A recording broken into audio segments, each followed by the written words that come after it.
Hello again, good day once again mga idol.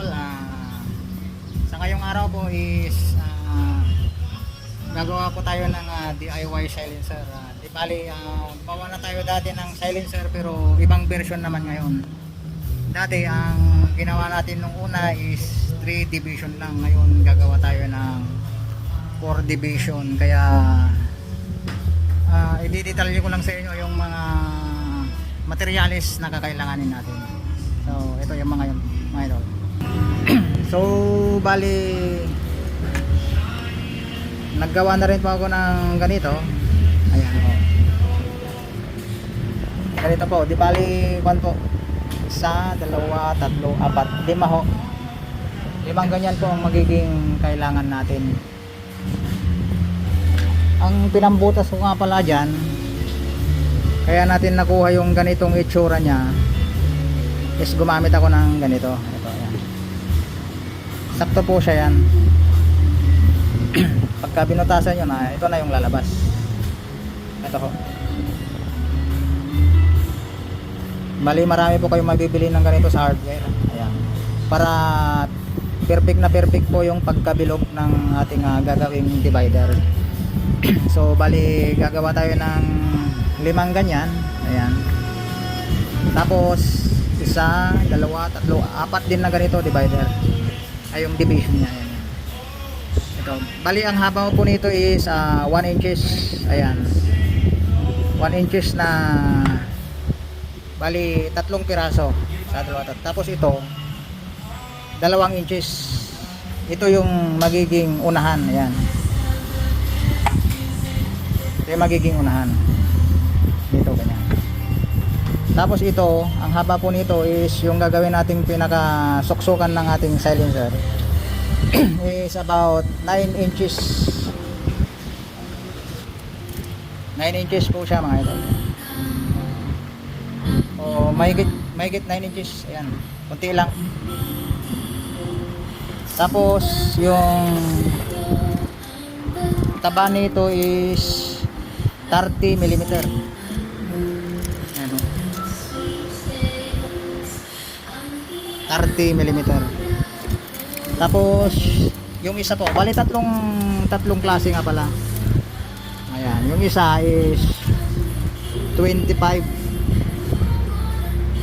mm. Tapos yung pinaka maliit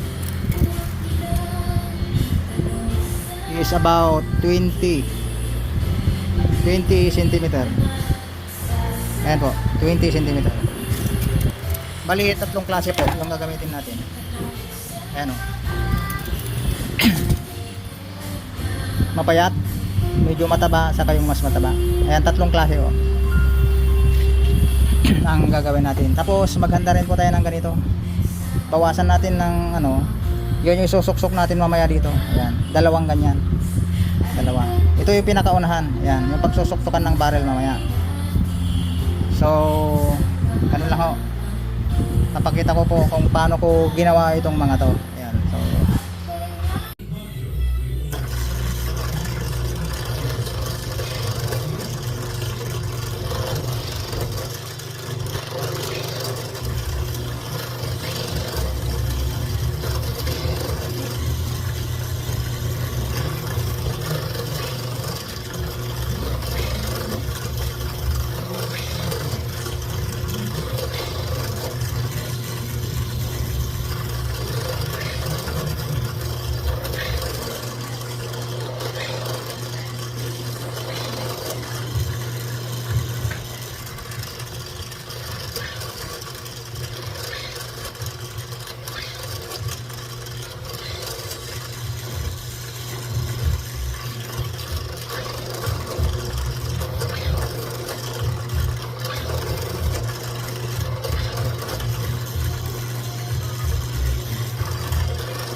kailangan gumamit din tayo ng triangular na bakal kung sakali para diretso siya yung pagkakalagay natin. Para maganda yung kamada niya sa loob.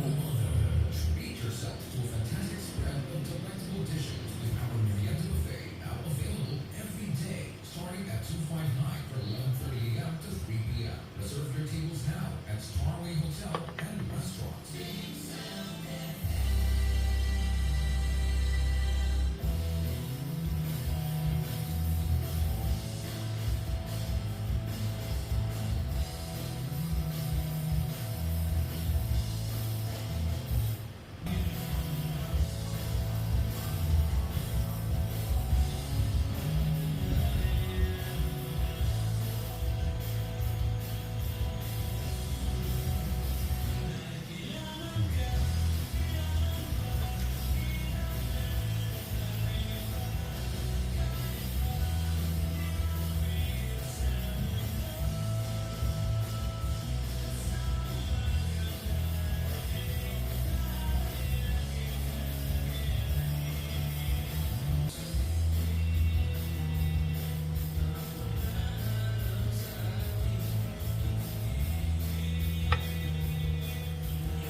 Medyo mabagal nga lang tumigas kaya hindi natin gaano mabilisan yung pagbibigas natin.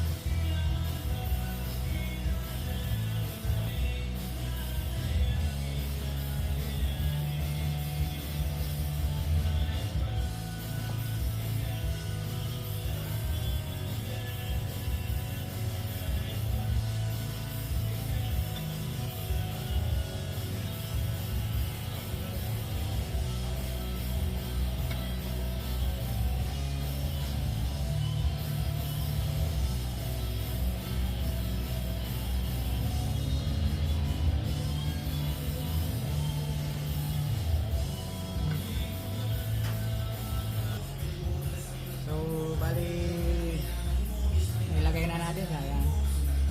Ganito po yung magiging itsura niya. Ayan.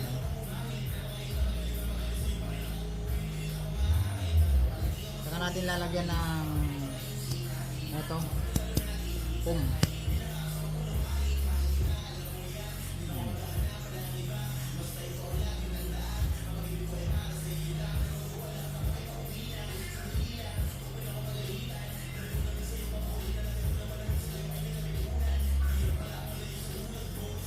Gamitan natin ang masking tape. Sa gilid-gilid lang. Para hindi siya bumuka.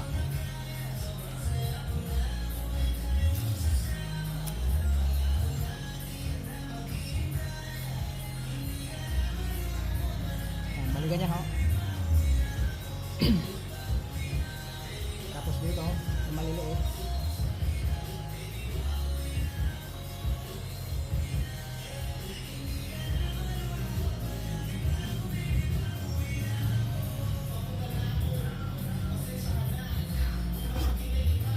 Kung mahaba, patulan natin.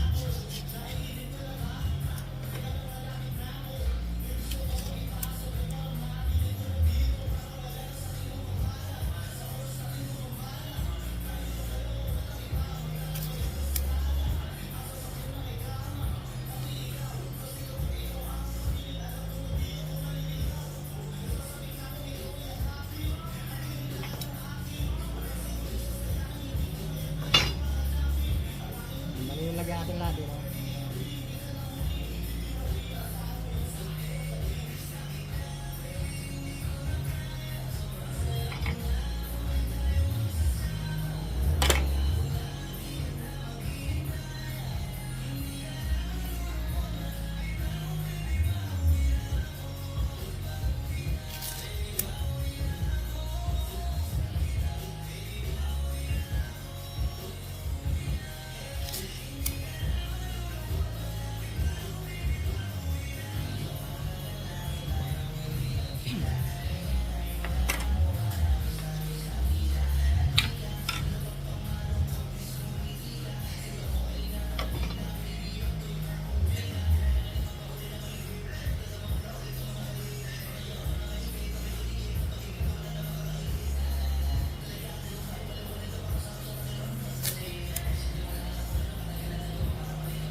Ganito po ang maging itsura niya pag nailagay natin yung foam daan.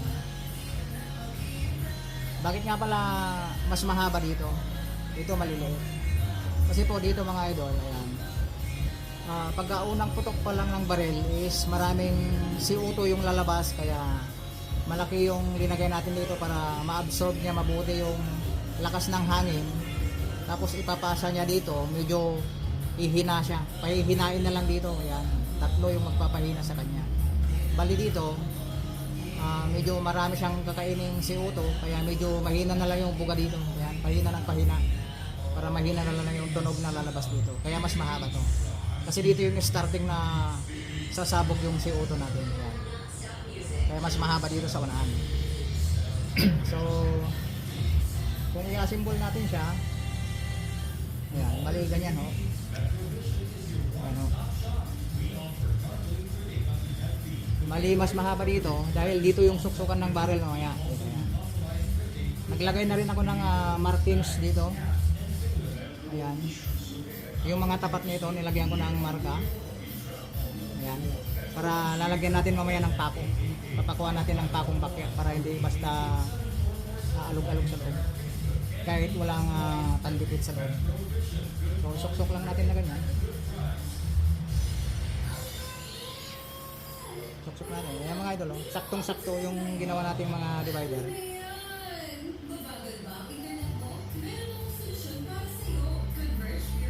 So, medyo mataba yata nailagay kong ano dito. Pum. Mahirap tulak. Ayan o. Pasok lang natin sa loob. Saktong-sakto yan mga idol. Yung ginawa natin mga divider yan. Kaya makapal po pala yung ginamit kong ganito. Ito po pala is yung ano, yung sangkalan, yung kulay, mayroon ding kulay puti na ganito, yung mga sangkalan. Bumili ako ng sangkalan. Kung may mga gamit na kayong sangkalan dyan na hindi nyo na ginagamit o kaya sira-sira na, pwede nyo gawin. Yan.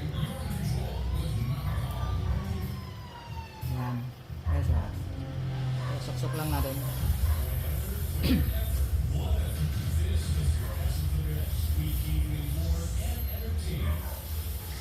So, ayan na po. Ayan. Tapat-tapat na yung mga divider niya, mga idol. So, kung nailagay na natin yan, pwede na natin dikitan dito sa bandang dulo.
Ayan, so pagka nailagyan na natin,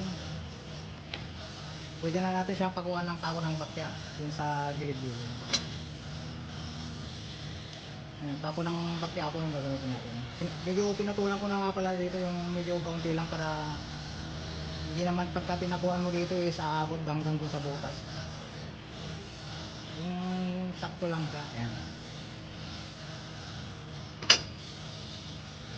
Medyo mahaba pa yata. Patulan lang natin kapag mahaba.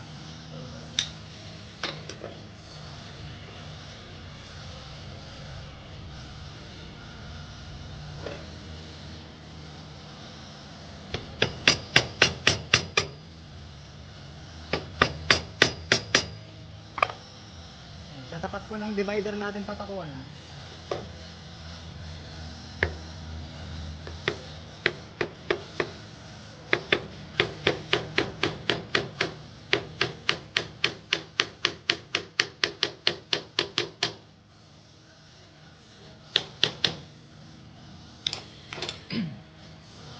Maski tatlo lang yung ilagay natin para ano, hindi naman gaanong marami.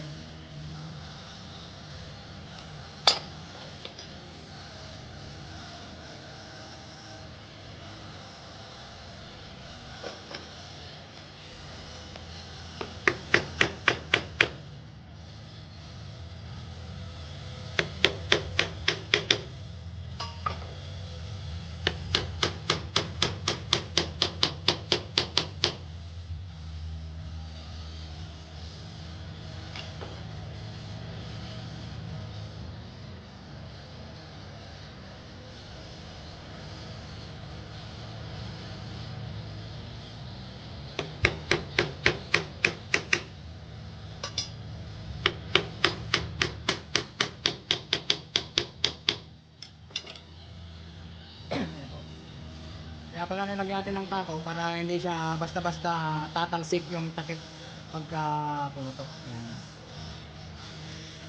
Lagyan din natin doon. Maski dulo-dulo lang yung pakuan natin. Yung unahan sa dulo. Yung nasa gitna hindi na kasi naipit naman na siya ng divider.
So yan po, nalagyan na natin ng pako yung dulo-dulo. Kayo rin po kung gusto nyong lahat na lagyan yung divider, mas okay para hindi siya gagalaw. Yan.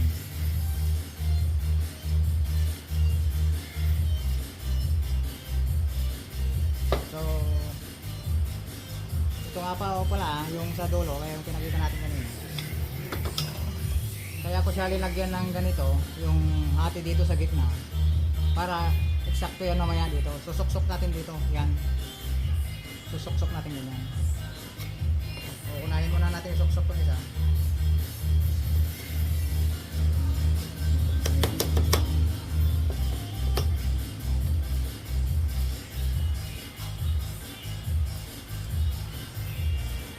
Bali ganyan po magiging itsura. Tapos itong isa mamaya is para dito sa dulo. Yan. So dikit muna natin yun.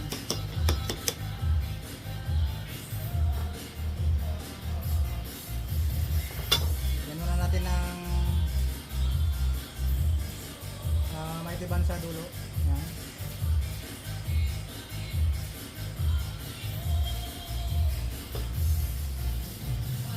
Saka ito sa dulo yung susok-sok natin.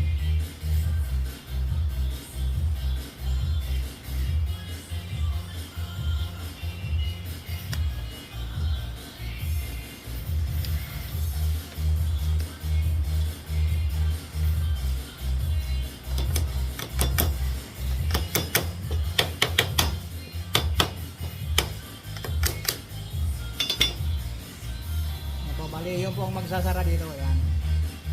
Para po hindi aalog-alog to.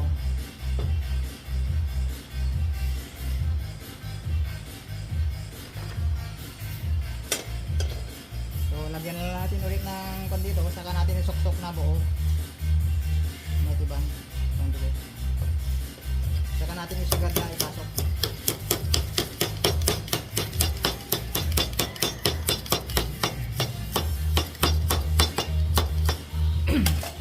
So, ayan na po.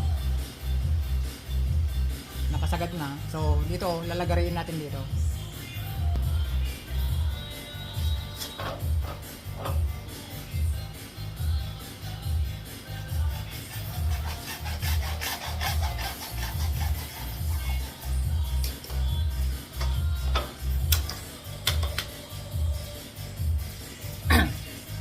So, ayan. Nalagarin na natin yung isa. Yan yung 25 cm. Yung 25 cm yung nilagyan natin. Pinisan lang natin yung dulo-dulo para pumasok yung pinakamaliit yung 20 cm. Yan. Ito yung 20 cm. Yun yung ipapasok ulit natin dito. Yan. Yan ho. Dito na ho natin isusuksok yung barrel natin ng air gun dito. So pang last na ito. Yan.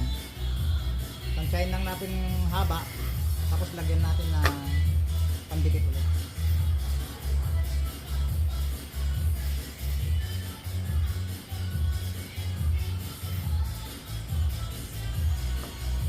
Yan. So suksok na natin.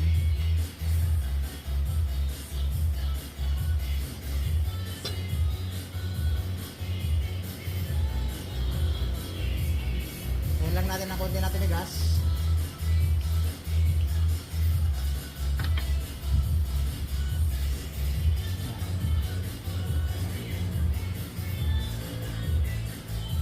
Ayan. Kung nailagay na natin to yung panghuli, ayan, putulan ulit natin dito.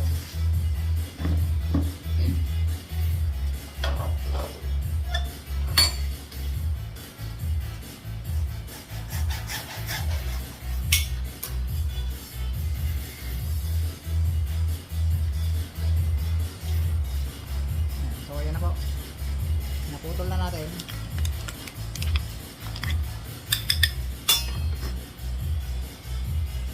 Ngayon po ang pang-last is i-grind po natin dito sa dulo.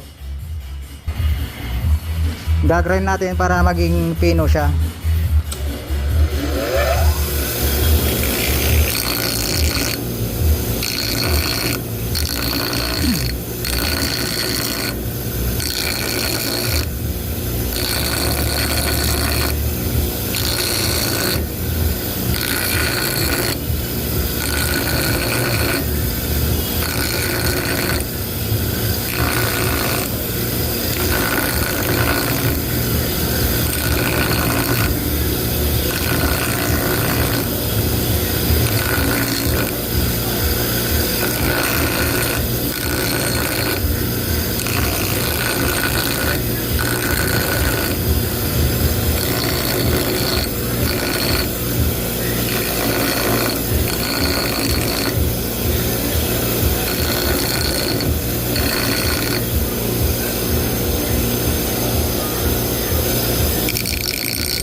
Ayan, so bali po, ito na po yung finished product natin ng pangalawang gawa nating silencer. Ayan. Yung una is 3 division lang yung ginamit natin. Tapos ito, mas improvised to ngayon. 4 division. Ayan. Tapos wala siyang butas-butas sa gitna. Saka mas makapal yung ginawa natin mga divider. Ayan. Ayan po yung butas niya mga ito. Diretsong-diretso po siya. Ayan. Ano po ang butas? So ayan ako, yung finished product natin. Pwede pang gumanda to, katulad yung ginawa ko nung una, is lagyan nyo ng yung ano bang tawag dito, yung camouflage tape. Kaso wala nang available na camouflage tape. Yung ganito, ayan. Pwede nyo siyang ibalot, kaso wala na akong available na ganito, naubos na. So yun lang. Titesting natin to mga idol. Ayan, so bali ititesting na siya natin ngayon. Ayan. Ito na ho siya. Sinuksok ko lang pala. Itong barrel nga pala na pinaglagyan ko is mataba siya, hindi sa sumakto dito. Kaya ginamitan ko ng masking tape dito sa dulo. Ayan. Lagyan nyo lang ko ng masking tape dito sa dulo. Ayan ho. Yung eksakto lang po yung papasok dito yung ano yung barrel. Ayan, yung medyo masikip siya. Tapos hanggang dito, ayan. Ayan. Ayan, masikip na siya. Ayan, masikip na.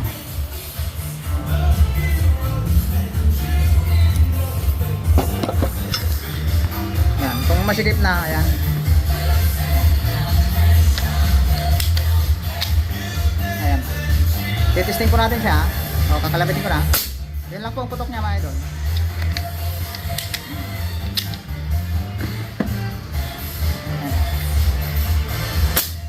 Ay, natanggal. So, medyo maluwag pa yung ano, kasi sample lang ng ano. Hindi ko pa siya ganong ipinirmi dito. Maluwag pa siya. Ayan. Kulang pa ng kaunting masking tape. Ayan, dagdagan lang natin ng masking tape na ganyan.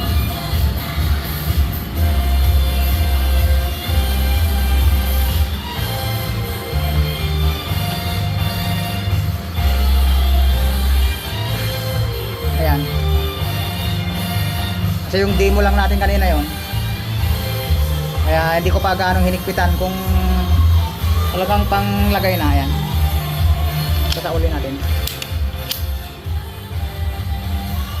So ayan po yung tunog niya. Ayan. Yun lang ho. Parang mas mahina siya sa ano na. Yung dati yung gawa natin is parang yung tirador. Ito mas kaunti, mas silensyo na. Parang bumubulong na lang. Ayan. Kaya na mahigpit na siya. Ayan. Para kung gusto nyo pang talagang mahigpit, ayan, butasan nyo ulit dito. Pwede nyo lagyan ng tornilyo. Ayan. Kaya na hong bahala kung ilang tornilyo ang ilalagay nyo rito para maipit niya yung barrel. Ayan. Kaya lumipad kanina dito is hindi ko pa gaanong ipinirmi ito. Itinesting lang natin na iputok para marinig nyo yung kanyang putok. Ayan. Baka may mag-comment na naman na natanggal naman idol. Hindi. Kulang lang yun sa higpit kanina dito. Ayan po. Mahigpit na siya. Ayan. Kaunti lang yung nailagay ko. Ayan. Kung sakaling hindi kayo kumbinsido na may sayad ito para makita yung diretsyo, i-self check natin, tanggalin natin yung barrel, tapos silipin natin kung nakaano na. Pero sa akin naman idol is kumbinsido na akong diretso to kasi yung ginamit nating mga materyales saka yung pambutas is diretso naman yung ano, mga tawag dito yung sukat ng pagbutas natin. Ito diretso naman to, wala namang daya to kasi umiikot to eh. Hindi naman gawang mano-mano lang. Saka ito hindi naman baluktot to, tuwid naman to mga to. Kaya tuwid yung butas. So tanggalin natin. Mahirap na. Ayan, kung makikita nyo, Diretsong-diretso naman yung butas mga idol, ayan o. Kaya kung linagay mo sa barrel yan, nakuha mo yung hustong sukat nun, saka dito yung sikip nya, diretso na yan. Ano, makita nyo naman yung butas mga idol, diretsong-diretso. Hindi mo na halos makita yung divider na 5 na linagay natin. Ayan. O halos hindi mo na makita. So yun lang mga idol.